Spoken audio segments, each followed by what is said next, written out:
জঙ্গল নাম কি শুনলেই আমাদের চোখে ভাসে নির্জনতায় ভরা এক ভয়ঙ্কর জায়গার কথা, যেখানে মানুষের কোনো আইন চলে না, প্রকৃতি চলে তার নিজের নিয়মে। শোনা যায় সেখানে কোনো মানুষ আটকে গেলে তার ফিরে আসাটা যেন দুঃস্বপ্নের মতো। ঠিক এমন একটি ভয়ঙ্কর জঙ্গলে আটকে পড়ে কয়েকজন ছেলে মেয়ে। তবে সেখানে বাস করত এমন কিছু আদিবাসী গোষ্ঠী যারা মানুষকে জীবন্ত খেয়ে ফেলত।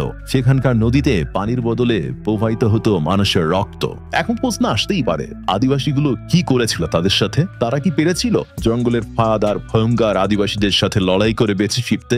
জানতে হলে চোখ রাখুন সম্পূর্ণ ভিডিওটিতে। গল্প শুরু হয় দক্ষিণ এশিয়ার এক গভীর জঙ্গল থেকে। আমরা এখানে কিছু শ্রমিককে গাছ কাটতে দেখতে পাই।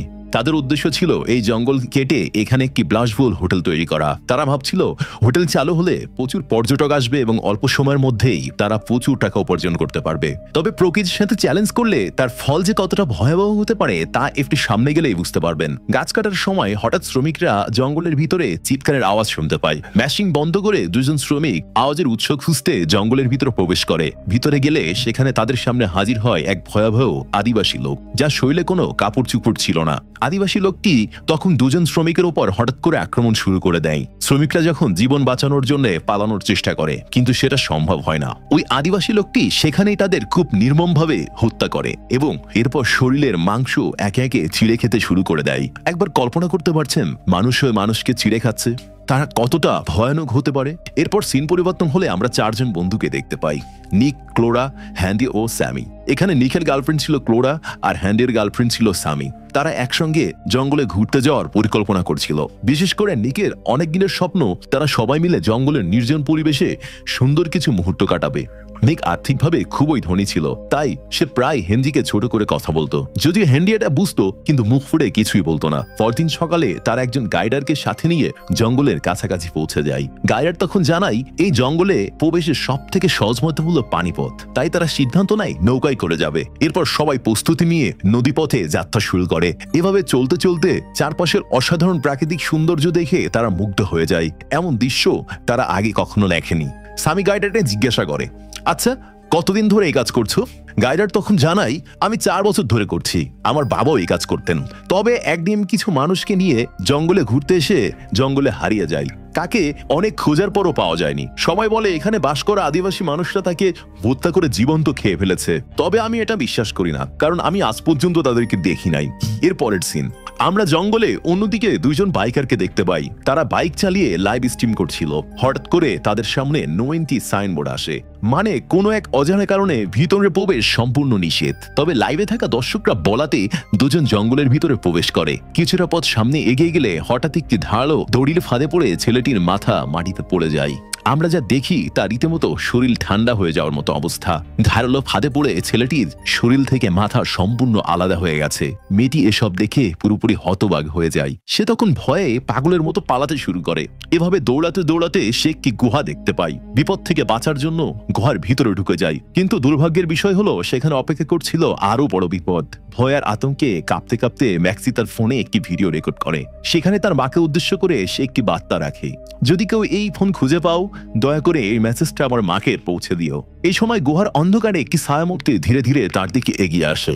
মেয়েটি কিছু বুঝে ওঠার আগেই সেই ছায়ামূর্তিটি তাকে নির্মমভাবে হত্যা করে এবং গুহা থেকে চলে যায়। এখন বুঝতেই পারছেন তাদের জন্য জঙ্গলে ভয়াবহ কিছু অপেক্ষা করছে, যা তারা স্বপ্নেও ভাবেনি। ঠিক কি ঘটবে তাদের সাথে? তারা কি পারবে আসলে এই জঙ্গল থেকে বেঁচে ফিরতে? জানতে হলে দেখতে হবে সম্পূর্ণ ভিডিওটি। এরপর আমরা দেখি স্যামি আদিমানবদের গল্প শুনতে ভীষণ আগ্রহী ছিল, তাই গাইডার তাকে আরো জানাই আদিবাসীগুলো মানুষের শিকার করলেও তারা সহজে তাদের মেরে ফেলে না, কারণ তাদের কাছে খাবার সংরক্ষণের জন্য কোনো ব্যবস্থা ছিল না। তাই তারা শিকারীকে জীবিত রেখেই ধীরে ধীরে তার শরীরের মাংস কেটে খেত। শুধু তাই নয়, অনেক সময় তারা শিকারের পা ভেঙে এই জঙ্গলের মাঝে ফেলে রাখত।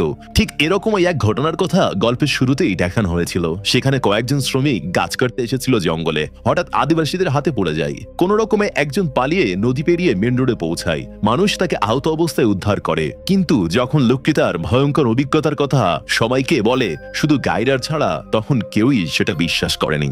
গাইডার মনে করে হয়তো তার বাবার সাথে এমন কিছু ঘটেছিল, তাই সে মনে মনে প্রতিজ্ঞা করেছিল যদি কোনোদিন জঙ্গলের আদিবাসীদের দেখতে পায় তবে সে অবশ্যই তাদের হত্যা করে প্রতিশোধ নেবে। তারপর অনেকটা সময় যাত্রা করার পর রাত হয়ে যায়, সবাই তখন ঘুমাতে চলে যায়। রাতের বেলা ক্লোরা যখন টয়লেটে যাওয়ার জন্য ওঠে, হঠাৎ করে কেউ তাকে পেছন থেকে ধরে। এতে করে সে ভয়ে চিৎকার করে ওঠে, কিন্তু পরে দেখা যায় এটা ছিল হ্যানলি। আসলে হ্যানলি আর ক্লোরার মধ্যে গোপনে পরকীয়ার সম্পর্ক চলছিল। এদিকে দেখা যায় সামি আর নিক দূর হতে তাদের সমস্ত কথাগুলো শুনে ফেলেছে। তবে দুজনে কষ্ট পেলেও তারা খুব অবাক হয়নি, কারণ তারা আগেই কিছুটা আঁচ করতে পেরেছিল। পরের দিন সকাল হয়। আজ সবাই বেশ উত্তেজিত, কারণ তারা জঙ্গলের গভীরে ঘুরতে যাবে। কিন্তু হঠাৎ করে দেখা যায় নিক কোথাও নেই। সবাই অবাক হয়ে পড়ে, কারণ রাত পর্যন্ত নিক তাদের সঙ্গেই ছিল। এর মতো গাইডার জানায় নিক ফোনওয়ালা ব্যাগটা নিজের সাথে নিয়ে গেছে। এটা শুনে সবাই আরো চমকে ওঠে, কারণ সে ব্যাগ কেন নিয়ে গেল? ওই ব্যাগের ভিতরে তাদের সমস্ত জিনিসপত্রগুলো ছিল। তাই তারা দেরি না করে সবাই মিলে নিককে খুঁজতে বের হয়। এভাবে অনেক খোঁজাখুঁজির পরে তারা এক গুহার সামনে আসে। তাদের মনে হয় নিক হয়তো এই গুহার ভিতরে ঢুকে গেছে, তাই সিদ্ধান্ত নেয় ভিতরে যাবে। তবে গাইডার বলে সে বাইরে থেকেই পাহারা দিবে। তাই সবাই গাইডারকে বাইরে রেখেই গুহার ভিতরে প্রবেশ করে। গুহার অন্ধকার ভিতরে ঢুকে সবাই হঠাৎ একটি হেলমেট খুঁজে পায়। এটা ছিল ওই লাইভ স্ট্রিং করা বাইকারের। এটা দেখে তারা পুরোপুরি অবাক হয়ে যায়, কারণ এই নির্জন জঙ্গলে গুহার ভিতরে হেলমেট এলো কিভাবে? এদিকে ধীরে ধীরে গাইডার যখন সবার জন্য অপেক্ষা করছিল, তখন হঠাৎ সে কিছু একটা দেখতে পায় এবং সেটাকে অনুসরণ করতে শুরু করে। অনেকটা সময় দৌড়াতে দৌড়াতে সে দেখতে পায় অনেকগুলো কাকতারুয়া, যেগুলো বিভিন্ন পেশার মানুষের পোশাক পরেছিল। অবাক হওয়ার বিষয়, গাইডারের বাবার পোশাকটিও সেখানে দেখা যায়। এছাড়া অনেক মানুষের ব্যবহার করা জিনিসপত্র ছিল। এগুলো দেখে গাইডার বুঝতে পারে এই সমস্ত আদিবাসীদের কাজ। এরই মধ্যে হঠাৎ করে আদিবাসী তার উপর হামলা চালায়। গাইডার প্রাণ বাঁচাতে দৌড়ে নিজের বোটের দিকে ছুটতে শুরু করে, কিন্তু তখনই আরেক আদিবাসী এসে তার উপর ঝাঁপিয়ে পড়ে এবং খুব জঘন্যভাবে তার শরীর থেকে মাথা আলাদা করে দেয়, যার ফলে গাইডারের সেখানেই মর্মান্তিক মৃত্যু ঘটে। এদিকে গোয়ার ভিতরে থাকা সবাই মিককে খুঁজে পায়। মিক জানায় রাতে তার ঘুম আসছিল না, তাই একা একা হাঁটতে বেরিয়ে পড়ে। হাঁটতে হাঁটতে সে এই গুহায় দেখতে পায় এবং সেখানেই ঘুমিয়ে পড়ে। মিকের কথায় ক্লোরা ও হ্যান্ডি কিছুটা সন্দেহ হয়, কারণ তারা ভাবছিল মিক হয়তো তাদের কিছু গোপন করছে। আসলে তাদের সন্দেহ সত্যি ছিল। এই কারণেই গুহা থেকে ফেরার সময় মিক হ্যান্ডিকে অপমান করে কথা বলতে শুরু করে। এই নিয়ে হঠাৎ তাদের মধ্যে মারামারি লেগে যায়। তখন ক্লোরা সবাইকে শান্ত করে জানায় যে গাইডারকে কোথাও খুঁজে পাওয়া যাচ্ছে না। সবাই মনে করে গাইডার হয়তো তাদের ফেলে রেখেই এখান থেকে চলে গেছে, তাই তারা হোটেলের উদ্দেশ্যে রওনা হয়। এভাবে কিছু দূর যাওয়ার পর তারা রাস্তার পাশে গাইডারের বোটটি দেখতে পায়। বোটের ভিতর রক্তের দাগ দেখে হ্যান্ডি খুব ভয় পেয়ে যায়, কিন্তু এর থেকে ভয়ানক দৃশ্য তাদের সামনে অপেক্ষা করছিল। আমরা দেখি একটা পাত্রে কিছু একটা সিদ্ধ হচ্ছিল। কোনোরা কাছে গিয়ে দেখে সেটি আর কিছু নয়, গাইডারের কাটা মাথা। দৃশ্যটা দেখে সবাই ভয়ে আর আতঙ্কে থরথর করে কাঁপতে শুরু করে, আর নিত্য এক প্রকার বমি করে ফেলে। তারা এক মুহূর্ত দেরি না করে দ্রুত সেখান থেকে পালানোর সিদ্ধান্ত নেয়, কিন্তু তাদের সামনে বিশাল এক গাছ পড়ে আছে, সেটা সহজে পেরোনো সম্ভব ছিল না। হ্যান্ডি পরিকল্পনা দেয় প্রথম পানির নিচ দিয়ে বোটটা ঠেলে নিয়ে যেতে হবে, তারপর নিজেরা পার হতে হবে। পরিকল্পনা মতো তারা পানির নিচ দিয়ে যাওয়ার সময় হঠাৎ একটি আদিবাসী তাদের উপর হামলা চালায়। হ্যান্ডি প্রাণপণে তখন লড়াই করতে থাকে, কিন্তু আদিবাসী লোকটা ছিল অনেক শক্তিশালী, তাই সে কোনোভাবেই পারছিল না। ঠিক তখনই ক্লোরা পাথর দিয়ে আদিবাসীর মাথায় আঘাত করে। এতে করে খানিকটা ঘায়েল হয়। এই সুযোগে হ্যান্ডি ছুরি দিয়ে আদিবাসীর বুকে আঘাত করলে আদিবাসী মৃত্যুর কোলে ঢলে পড়ে। এরপর তারা কোনো রকমে সেখান থেকে পালাতে সক্ষম হয়, কিন্তু এই পুরো ঘটনাটি দূর থেকে আরেক আদিবাসী দেখে ফেলে। সে প্রচন্ড রেগে যায় এবং প্রতিজ্ঞা করে এই হত্যার বদলা সে নিবেই। এর মানে তাদের বিপদ আরো কয়েক গুণ বেড়ে গেছে, কারণ তারা ধারণা করতে পারছে না এই আদিবাসীর দল আসলে কতটা বড় আর কতটা ভয়ঙ্কর। প্রশ্ন আসতেই পারে, আসলে কি তারা পারবে এই ভয়ানক জঙ্গল থেকে বেঁচে ফিরতে? জানতে হলে চোখ রাখুন সম্পূর্ণ ভিডিওটাই। এরপর তারা দ্রুত সামনের দিকে এগিয়ে যেতে থাকে। মাঝপথে নিক ও হেনরির উদ্দেশ্যে কিছু কথা বলে। এতে হেনরি কিছুটা রেগে গেলেও কিছু বলে না, কারণ এখন ঝগড়ার সময় নয়, বরং একে অপরের পাশে থেকে এই ভয়ঙ্কর জঙ্গল থেকে বাঁচার পথ খুঁজে বের করাই হলো এখন আসল কাজ। এভাবে অনেকটা সময় চলার পর রাত হয়ে যায়। সবার বেশ ক্ষুধা লেগেছিল, কারণ তারা সারাদিন কিছুই খায়নি। রাতের বেলা স্যামি আশপাশ থেকে কিছু ফল সংগ্রহ করে নিয়ে আসে। এগুলো খেয়ে তারা নিজের ক্ষুধা মেটায়। স্যামি তখন বলে, আমাদের ভয় পাওয়ার কিছু নেই, কারণ ওরা আমাদের এত দ্রুত মেরে ফেলবে না। আসলে আদিবাসীরা শিকার করলেও শুধু একজনকে করত, আর তাকে মেরে মাংস খেত। রাত গভীর হলে সবাই ঘুমাতে চলে যায়। এরপর আমরা ক্লোরাকে দেখে বুঝতে পারি সে ছিল আসলে প্রেগনেন্ট। সবাই ইতিমধ্যেই বুঝতে পেরেছে মানুষকে এই জঙ্গল থেকে বেঁচে ফেরা অসম্ভব, তবে তারা নিজেদের শেষ নিঃশ্বাস অব্দি চেষ্টা করবে। সবাই অনেক ক্লান্ত থাকার কারণে তাড়াতাড়ি ঘুমিয়ে পড়ে। তবে এর মধ্যেই আমরা অন্ধকারের মাঝে এক আদিবাসীকে ধীরে ধীরে তাদের দিকে এগিয়ে আসতে দেখি। হ্যান্ডি বিষয়টা আগেই বুঝতে পারে। সে ঝাঁপিয়ে পড়ে আদিবাসী লোককে মারার জন্য, কিন্তু আদিবাসী লোককে ছিল অনেক শক্তিশালী। হ্যান্ডি কোনোভাবেই তার সাথে পেরে উঠছিল না। ঠিক সেই সময় পেছন থেকে নিক এগিয়ে আসে এবং আদিবাসীর মাথায় জোরালো আঘাত করে। এই সুযোগে বাকি সবাই সেখান থেকে পালিয়ে যায়। নিক আর আদিবাসীর মধ্যে শুরু হয় প্রচন্ড লড়াই। এক পর্যায়ে আদিবাসীটা কিছুটা আহত হলেও হ্যান্ডি উপর থেকে খাদের একদম নিচে পড়ে যায়।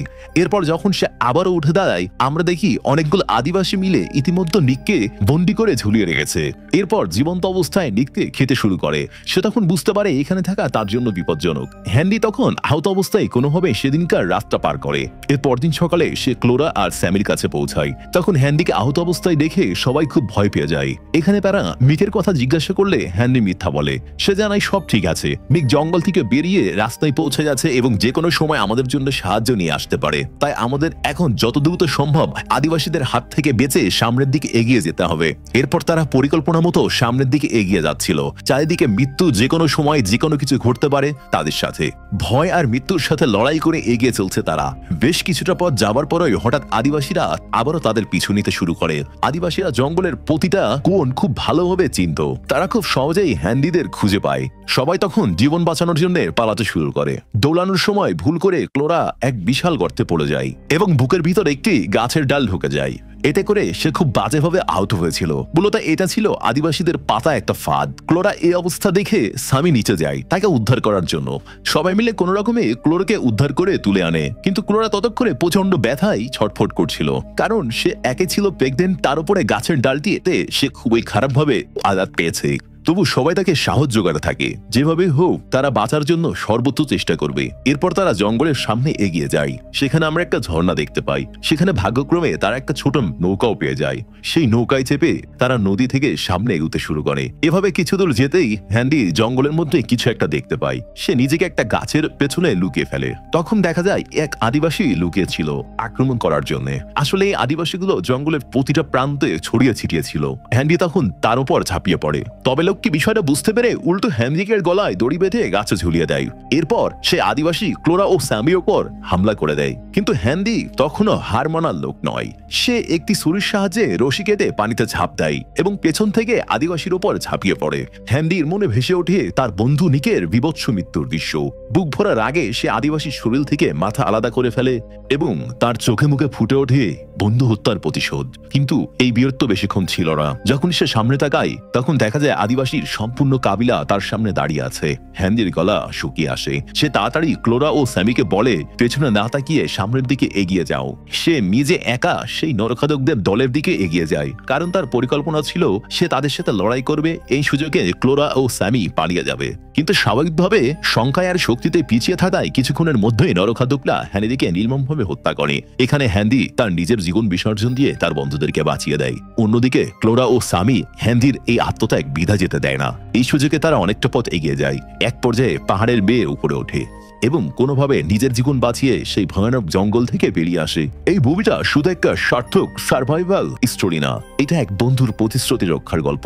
এটা এক অমানবিক পরিবেশ, নরখাদকদের ভিতরে মানবিকতার শেষ আলোটা ধরে রাখার লড়াই। হেনরি হয়তো বেঁচে থাকতে পারেনি, কিন্তু তার আত্মত্যাগ বাঁচিয়ে দিয়েছে ক্লোরা আর তার নবাগত সন্তানকে।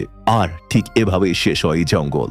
এরকম দুর্দান্ত সব সার্ভাইভাল মুভি এক্সপ্লেন পেতে আমাদের চ্যানেলটা সাবস্ক্রাইব করুন এবং বেল আইকনটা বাজিয়ে রাখুন।